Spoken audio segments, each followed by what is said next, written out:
Perkenalkan, nama saya Krista Lewas dengan NPM 121551220027 dari Fakultas Ilmu Komputer Program Studi Informatika Angkatan 2022 dengan mata kuliah pengantar Teknik Informatika. Di sini saya akan memaparkan materi tentang teknik informatika dan kalkulasi hingga komunikasi. Yang pertama, pengertian komputer. Komputer berasal dari kata computare yang artinya menghitung. Secara bahasa, komputer didefinisikan sebagai alat yang melakukan proses perhitungan aritmetika. Secara umum, komputer adalah peralatan elektronik yang menerima masukan data, mengolah data, dan memberikan hasil keluaran dalam bentuk informasi, baik itu berupa gambar, teks, suara, ataupun video. Berikut adalah manfaat komputer di berbagai bidang. Yang pertama, di bidang pendidikan. Komputer bisa menjadi sarana belajar untuk meningkatkan kemampuan siswa. Dengan mempelajari dan membiasakan diri menggunakan komputer sejak sekolah, di masa depan nantinya kita akan bisa bersaing saat masuk ke dunia kerja nanti. Yang kedua, di bidang perbankan. Dengan adanya komputer, segala aktivitas perbankan baik itu simpan pinjam dan transaksi keuangan lainnya dapat berjalan dengan lancar. Yang ketiga, di bidang kesehatan. Komputer digunakan untuk mendiagnosa penyakit, menemukan obat yang tepat, menganalisa organ tubuh manusia bagian dalam yang sulit dilihat. Yang keempat, manfaat komputer di bidang industri, yakni meningkatkan efisiensi waktu dan produktivitas, memudahkan komunikasi, menjaga kestabilan kualitas suatu produk. Yang kelima, manfaat komputer di bidang pertahanan dan keamanan. Dengan adanya komputer, setiap negara bisa memperkuat barisan pertahanannya dari serangan luar. Peralatan canggih yang ada untuk bertahan dan menyerang juga bisa dikendalikan oleh komputer. Yang berikutnya, hubungan komputer dengan teknologi informasi. Semakin canggih hubungan teknologi, semakin besar pula arus informasi dapat dialirkan dengan jangkauan dan dampak global. Oleh karena itu, selama ini dikenal asas kebebasan arus informasi berupa proses dua arah yang cukup berimbang yang dapat saling memberikan pengaruh satu sama lain.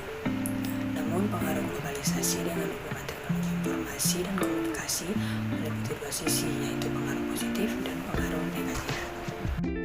Pengaruh positif yang dapat dirasakan dengan adanya TIK adalah peningkatan kecepatan, ketepatan, akurasi, dan kemudahan yang memberikan efisiensi dalam berbagai bidang, khususnya dalam masalah waktu, tenaga, dan biaya.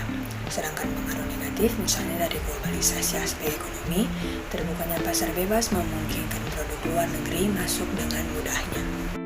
Berikutnya, hidup tanpa komputer.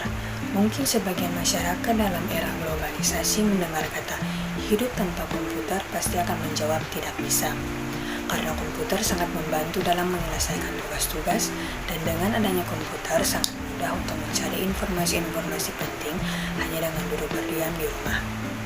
Dengan bergabungnya komputer dan internet di masa ini telah menjadi tangga tinggi untuk perkembangan teknologi di tahun-tahun yang akan datang.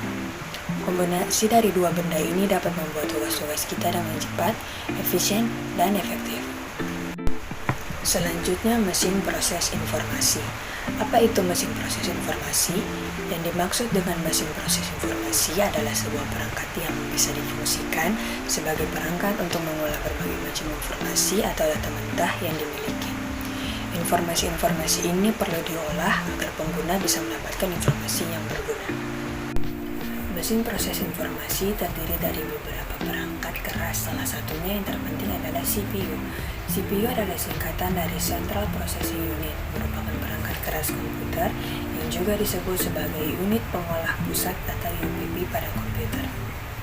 Fungsi CPU sendiri adalah sebagai kalkulator, cuma perbedaan antara CPU dan kalkulator, di mana CPU ini lebih kuat daya pemrosesnya bila dibandingkan dengan kalkulator biasa.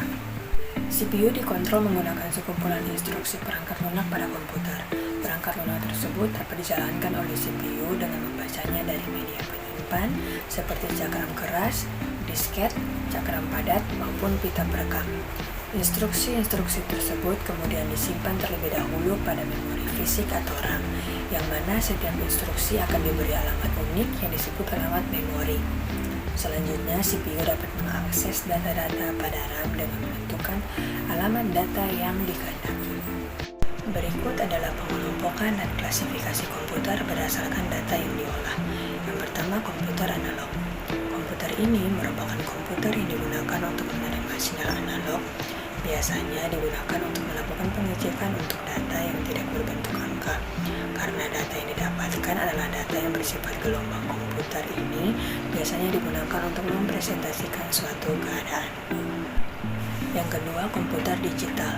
Komputer ini merupakan komputer yang kebanyakan yang kita kenal data yang diterimanya adalah data yang sudah berupa data digital, sedangkan fungsinya digunakan untuk mengolah data yang bersifat kuantitatif dalam bentuk angka, huruf, tanda baca, dan lain-lain. Yang ketiga, komputer hybrid merupakan komputer yang memiliki kemampuan dari komputer analog dan komputer digital. Komputer jenis ini diperuntukkan untuk pengolahan data yang sifatnya baik kuantitatif maupun kualitatif. Dengan perkataan lain, data kuantitatif yang diolah menghasilkan data kualitatifnya dan sebaliknya. Selanjutnya adalah pengelompokan dan klasifikasi komputer berdasarkan penggunaannya. Yang pertama, komputer untuk tujuan khusus atau special purpose computer. Special purpose computer berarti komputer untuk keperluan khusus. Komputer ini dirancang hanya untuk menyelesaikan suatu masalah tertentu.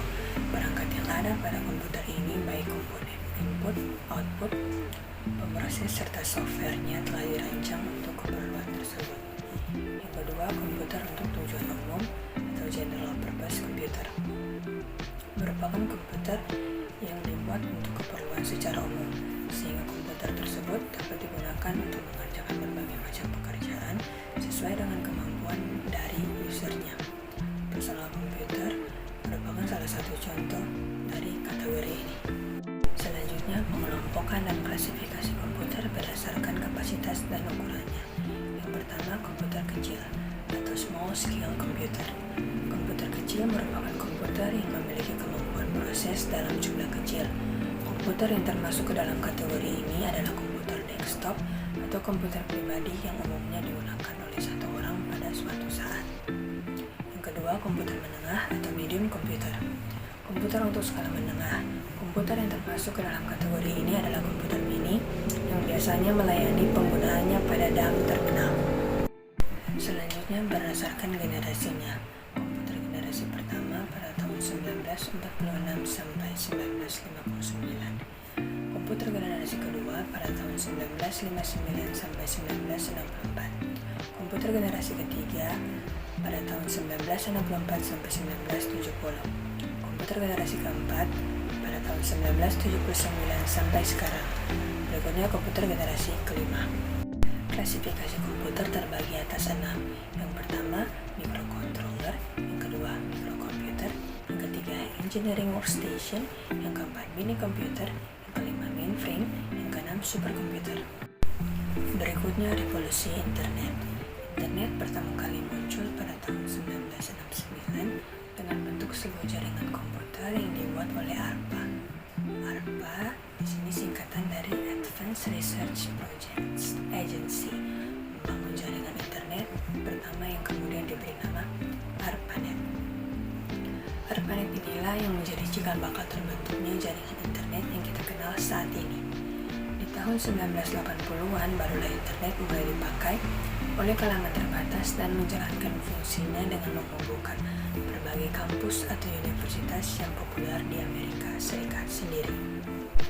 Protokol standar dari TCP atau IP sendiri mulai dipublikasikan ke publik di tahun 1982.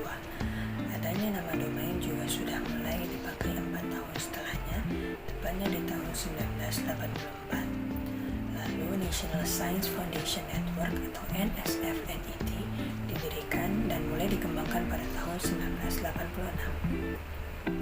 NSF/NET inilah yang mulai menggantikan peranan dari ARPANET sebagai suatu wadah riset terkait di Amerika Serikat. Beberapa jaringan internasional pada banyak negara akhirnya mulai dikembangkan dan dihubungkan lewat NSF/NET tersebut. ARPANET kemudian diturunkan pada tahun 1990. Namun memang internet hasil pengembangannya itu sendiri tetap berkembang terus-menerus hingga sekarang ini. Dulu informasi yang dapat dimiliki lewat internet cuma informasi yang berbasis teks. Dan pada tahun 1990, layanan sejenis berbasis tampilan grafis yang dikenal sebagai WWW atau World Wide Web mulai dikembangkan lagi oleh C. CERN.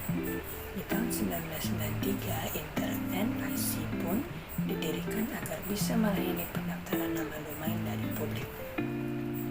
Sekitar tahun 1994, internet masuk ke negara kita, Indonesia.